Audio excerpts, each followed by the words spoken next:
Selamat pagi karyawan PT Tenzon atas nama Mas Taufik Aji Susanto. Ya, selamat pagi Bapak Aditya Rifansa. Untuk posisi pelamar metalurgi serbuk. Nah, jadi perusahaan ini tuh membutuhkan posisi metalurgi serbuk. Boleh Anda jelaskan secara singkat perkenalan diri Anda? Ya, perkenalkan nama saya Taufik Haji Susanto. Saya dari Prodi Teknik Industri, Fakultas Teknik Universitas Sarjana Wiyata. Nah, di sini saya belajar tentang proses manufaktur. Nah, proses manufaktur itu ada banyak.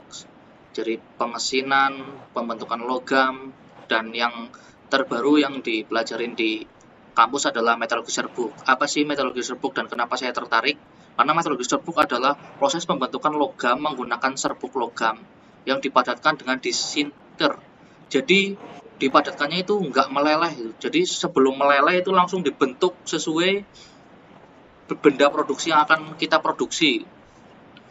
Dan dia memiliki fitur yang kompleks dan yang rumit yang nggak bisa dipakai pada yang konvensional. Kayak serbuk termasuk sama aja kayak pembentukan logam seperti pembentukan serbuk, di blending, compacting atau sintering, operasi akhir lalu di finishing operation.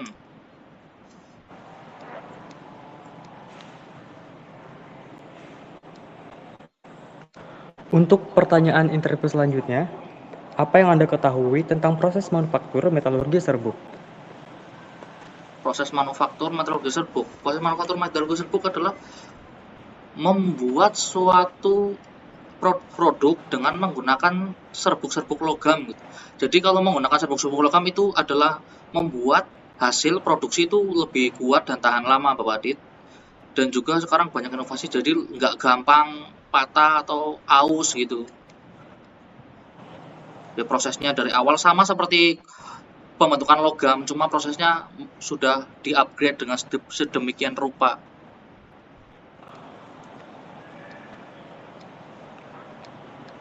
Baik, untuk pertanyaan interview selanjutnya, mengapa sintering menjadi tahap penting dalam metalurgi serbuk? Untuk sintering sangat penting pada metalurgi serbuk karena itu berfungsi untuk menggabungkan sebuah partikel serbuk menjadi satu. Jadi ketika proses pemanasan blending sebelum sampai meleleh itu digunakan sintering adalah untuk menyatukan semua komponen serbuk menjadi padat dengan kekuatan tekan mekanis dengan sifat-sifat yang diinginkan. Proses ini terjadi melalui pemanasan serbuk di bawah titik leleh bahan. Jadi sebelum bahan benar-benar mencair itu langsung dibentuk, Bapak Dit. Penguatan dan peningkatan serta kepadatannya lebih bagus daripada menggunakan yang konvensional. Terus mengurangi porositas. Jadi ketika benda benda itu sebelum meleleh kan ibaratnya kalau langsung dibentuk kan mengurangi porositas, korosi. Material berkurang karena partikel mulai mengisi ruang kosong. Pengurangan porositas ini penting untuk meningkatkan daya tahan terhadap tekanan dan kemampuan material untuk menahan cairan atau gas. Jadi ketika kita menggunakan sintering, metalurgi serbuk itu ketika ada cairan yang berbahaya atau tekanan itu dapat dapat menahan dengan lebih baik daripada dengan yang konvensional. Terus perbaikan sifat mekaniknya itu mudah. Proses sintering itu memungkinkan pengendalian sifat-sifat mekanik, kekerasan dan kekuatan, serta sifat fisik seperti konduktivitas termal dan listrik. Dengan kontrol yang suhu waktu yang tepat, sifat-sifat material dapat disesuaikan dengan kebutuhan aplikasi.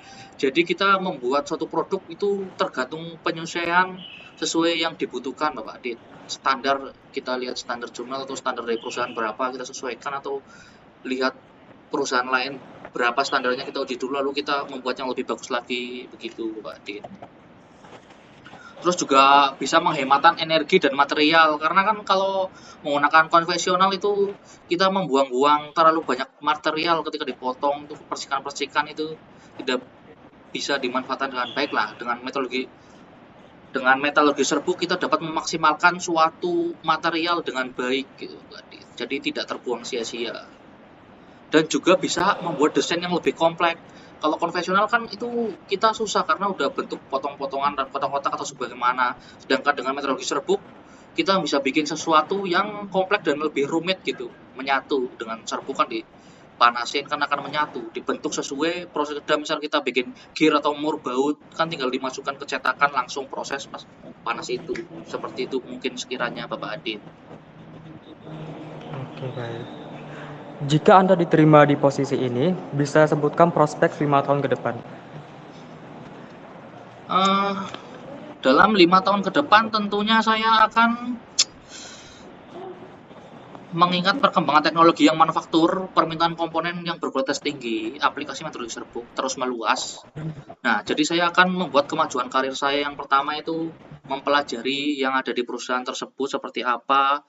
Mungkin adalah tuntutan inovasi, kan sekarang mungkin perusahaan tersebut sudah memakai teknologi 3D printing atau aditif manufacturing, percetakan 3D yang berbasis serbuk logam akan terus berkembang. Jika ada, berarti kan saya harus lebih belajar untuk mengembangkan beberapa produk-produk dan kualitas-kualitas produk di perusahaan tersebut jika menggunakan 3D printing. Jika belum menggunakan 3D printing, mungkin juga bisa mengusulkan dengan menggunakan tersebut karena lebih menghemat dan kita bisa lebih presisi karena udah disetting menggunakan alat yang lebih canggih. Lalu saya juga berniat untuk kepedulian pada material yang ramah lingkungan dan berkelanjutan, Bapak Adit. Mungkin kan karena limbah-limbah tersebut masih tersisa, jadi kita harus menuntut solusi yang lebih ramah lingkungan dengan bekerja di bidang metalurgi serbuk. Untuk pengembangan material dan proses yang lebih hemat energi, kan dengan metalurgi serbuk lebih kita hemat energi, tenaga, tapi kemudian industri harus memenuhi regulasi dan permintaan konsumen. Ya kan menjadi aspek lain dalam karir saya gitu. Dan kedua juga saya akan mengembangkan kompetisi digital atau analisis data. Jadi setiap bulan kayak saya mungkin akan melihat review jurnal atau karya ilmiah. Juga kalau diizinkan bisa kolaborasi dengan perusahaan, pemerintah, atau bisa juga dengan akademisi agar dapat meningkatkan kinerja saya dan juga untuk meningkatkan produktivitas di perusahaan tersebut. Dan saya juga ingin menjadi pengakuan sebagai ahli dalam bidang metalurgi serbuk, memahami segala hal dan terus berkembang belajar bersama, Bapak Adit.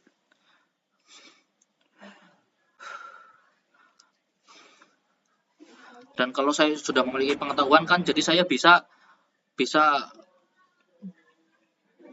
bikin sebuah peralatan yang lebih bagus lagi, mungkin yang lebih presisi yang tinggi, fleksibilitas, melihat konsumen-konsumen yang ada di beberapa sosial media. Jadi kan saya bisa tahu, oh ini apa yang harus diunggulkan daripada produk yang lain gitu, dan terus berinovasi begitu, Bapak Adit.